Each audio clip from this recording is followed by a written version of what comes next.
Kita masih coba untuk hubungi narasumber berikutnya ya. Analis pasar uang dan juga ekonom mengenai perkembangan nilai tukar rupiah.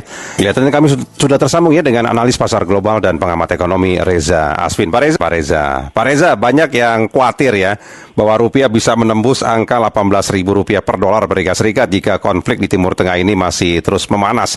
Sejauh mana kemungkinan itu bisa terjadi, Pak Reza? Baik, Pak Zaidi, kalau kita bicara masalah pelemahan rupiah terhadap US dollar, tentunya nggak bisa di satu sisi ya, harus ada banyak faktor sisi. Begitu ya. Ya, ada yang eksternal, ada yang internal. Kalau eksternal memang kita nggak bisa untuk kita tidak mempunyai suatu kekuasaan untuk mengendalikannya. Jadi kalau masalah perang, lalu konflik yang berkepanjangan, ujung-ujungnya angka inflasi naik, barang mahal, rantai pasokan terganggu, otomatis kalau menurut saya safe haven itu pasti akan dicari dan tentunya US dollar pasti akan dibutuhkan di sana. Yang jadi permasalahan sebenarnya adalah bagaimana kita bisa menyikapinya. Dan ini tergantung kepada internalnya menurut saya. Oke, nah dari kebijakan pemerintah, baik itu moneter maupun fiskal, BI kan sudah menerapkan 7 langkah lah untuk mengantisipasi pelemahan rupiah begitu ya. Nah, dari kebijakan fiskal ataupun moneter kita selama ini bagaimana sebenarnya untuk menahan itu, Pak Reza?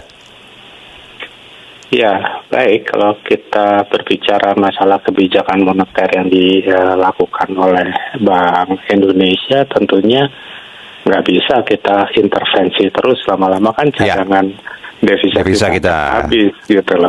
Ya tentunya ini harus double gitu, bagaimana kebijakan moneter dan kebijakan fiskal ini bisa seiringan.